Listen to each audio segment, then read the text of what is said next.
तांत्रिक महाराज की बात सुनने के बाद ये सभी अपने अपने घरों को वापस पहुंच गए थे। मेघना बेड पर लेटी सोच में डूबी थी। क्या हो यार, तू इतना क्यों सोच रही है? ये दमयंती आखिर थी कौन? हमें तो लगता है कि उसका महाराज से मिलना कोई संयोग नहीं था, बल्कि इसके पीछे उसकी कोई साजिश थी। इस पर इशिता ने मेघना को हैरानी से देखा। अरे तेरी तबीयत तो ठीक है, ये किस टोन में बोल रही है तू? देख मेघना, मैं तो पहले ही यहाँ से जाना चाहती थी, तेरे कहने पे ही मैं रुकी हुई हूँ।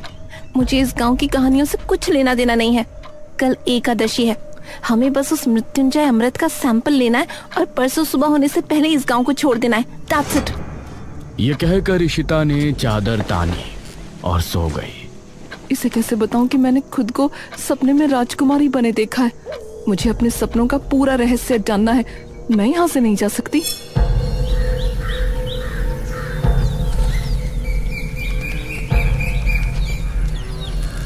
अगले दिन इशिता और मेघना आपस में बातें कर रही थी। आज रात को ठीक 9 बजे हम इस घर से निकल जाएंगे, ठीक है? यार मुझे इस तरह बिना कुछ बताए जाना ठीक नहीं लग रहा। हमें सबको बता देना चाहिए कि हम यहाँ पर मृत्युंजय अमृत के लिए आए हैं। तभी दरवाजे पर दस्तक हुई।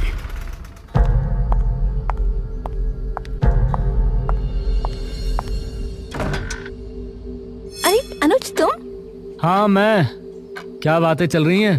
तुम लोग आज रात मृत्युंजय अमृत को लाने की बात तो नहीं कर रहे ना? नहीं नहीं, ऐसा कुछ नहीं है। गांव में इतनी प्रॉब्लम चल रही है, ऐसे में हम कैसे मृत्युंजय अमृत के बारे में सोच सकते हैं? हाँ वही कह रहा हूँ, आज रात तांत्रिक महाराज अनुष्ठान शुरू करेंगे, सभी को घरों में ही रहना है। तुम बेफिक्र रहो, हम कहीं नहीं जाने वाले।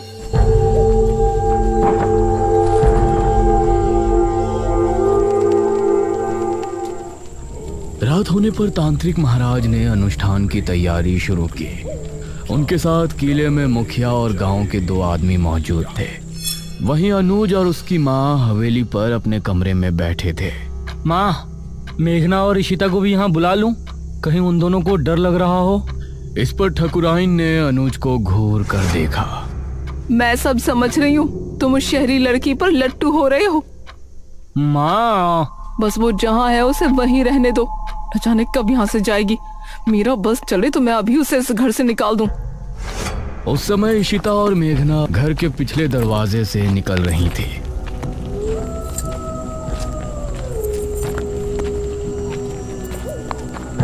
मुझे अब भी कुछ ठीक नहीं लग रहा। ये लोग क्या सोचेंगे? हम दोनों बस यहाँ मृत्युंजय अमृत चुराने के लिए आए थे। मेघना, क्या हो गया यार तुझे? हमारी जॉब, हमारा फ्यूचर खतरे में है। हम इस राजा रानी वाली कहानी में उलझने नहीं आए थे। ये इन गांव वालों की प्रॉब्लम है, हमारी नहीं। तो चल ना जल्दी। ये दोनों घर से निकलकर गली की तरफ आ गई थी।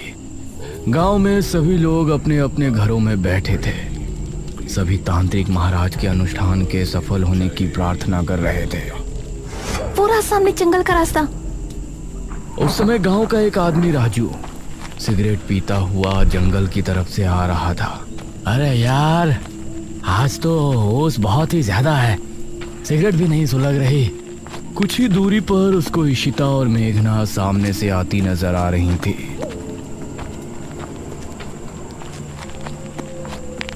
अरे वाह, यह तो वही शहरी हसीनाएं हैं जो मुखिया के घर ठहरी हैं। इनसे जान पहचान बढ़ाने का यह अच्छा मौका है। वो भी कुछ दूरी के फासले से इनके पीछे हो लिया। इशिता और मेघना ने अभी जंगल की सरहद पर कदम रखा ही था कि तभी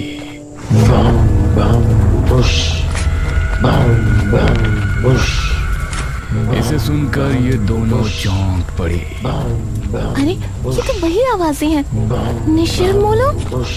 और राजू भी इस आवाज को सुनकर डर गया। हे भगवान, निशिर मोलो। राजू का दिल दहल उठा। उसने पाया कि वह आवाज ठीक उसके पीछे से आ रही है। उसने जैसे ही पलटकर देखा तो निशिर मोलो ठीक उसके सामने थे। एक पल को राजू की सांसें मानो रुक सी गई। तभी ताबूत अपने आप खुल गया। उससे 2 भयानक हाथ निकले जिन्होंने राजू को ताबूत के अंदर खींच लिया।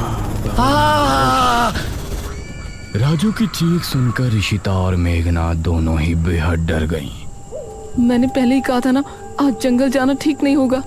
यार बहस मत कर, जल्दी चल, हम वापस घर चलते हैं। इस तरफ तांत्रिक महाराज अनुष्ठान को शुरू कर चुके थे।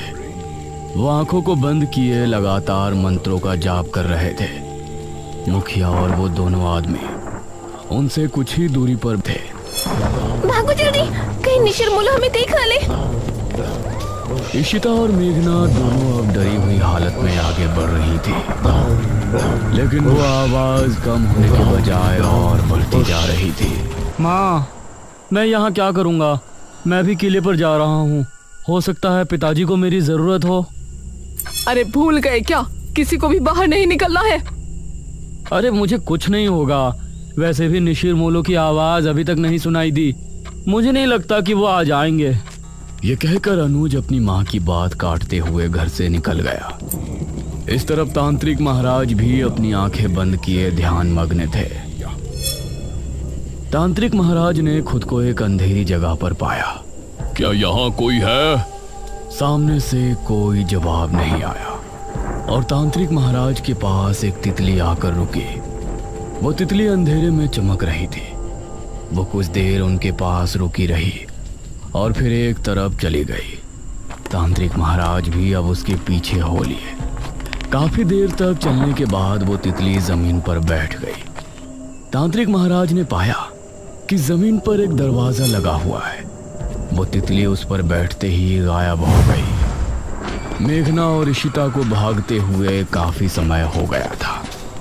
किला इनके सामने ही था। सामने से अनुज भी आ रहा था। उसने इन दोनों को सामने से आता हुआ देखा। अरे हम मेघना और इशिता, ये तीनों एक दूसरे को देखकर हैरान रह गए। तुम दोनों यहाँ क्या कर रही हो? तुमको तो अपने कमरे में होना चाहिए था। मेघना कुछ कहती, लेकिन इससे पहले ही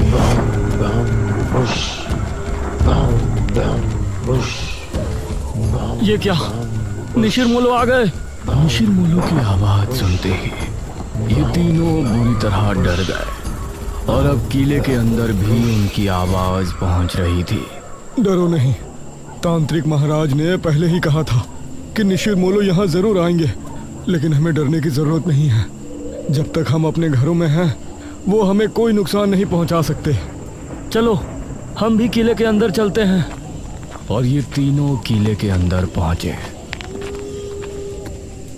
अरे तुम तीनों यहाँ क्या कर रहे हो? वो कुछ नहीं पिताजी। क्या मतलब कुछ नहीं? हमने कहा था ना कि आज की रात बाहर नहीं निकलना। तभी तांत्रिक महाराज ने एक लंबी सांस भरी और अपनी आंखें खोली। ये सभी उन्हें गौर से देखने लगे। क्या हुआ तांत्रिक महाराज, कुछ पता चला? मैंने अपनी पूरी शक्ति लगा दी, लेकिन मुझे सिर्फ एक दरवाजे के अलावा कुछ नहीं नजर आया। इस पर सबसे पहले मेघना ने सवाल किया। कैसा दरवाजा?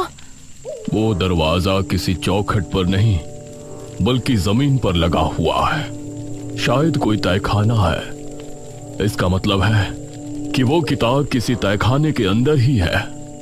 ठीक है महाराज, हम लोग सुबह होने पर गांव के कुछ आदमियों को लेकर राजमहल जाएंगे और उस तहखाने को ढूंढेंगे। हाँ, यही विचार ठीक होगा। अब आप लोग अपने घरों को जा सकते हो। ध्यान से जाना, निशिर मोलो अभी भी तुमको रास्ते में मिल सकते हैं। जो आ गया महाराज।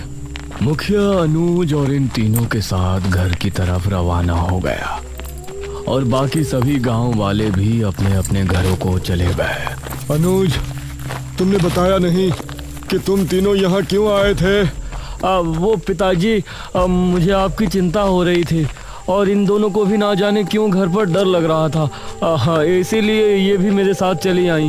मुखिया को अनुज की बात में सच्चाई नहीं नजर आ रही थी, लेकिन उसने आगे कुछ नहीं कहा। कुछ देर बाद ये चारों घर पर पहुंचे।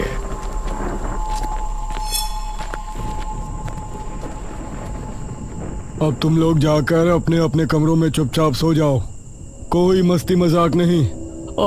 जी पिताजी। ये कहकर मुखिया अपने कमरे में चला गया। फिर मेघना ने अनुज की तरफ देखा। थैंक यू अनुज, तुम तुमने हमारे लिए अपने पिताजी से फिर झूठ बोला। अरे कोई बात नहीं मेघना, तुम्हारे लिए तो मैं 1000 झूठ भी बोल सकता हूँ। ये कहकर अनुज मुस्कुराते हुए अपने कमरे में चला गया। फिर इशिता और मेघना भी अपने कमरे में पहुंची। उस रात मेघना के मन में कई सवाल चल रहे थे।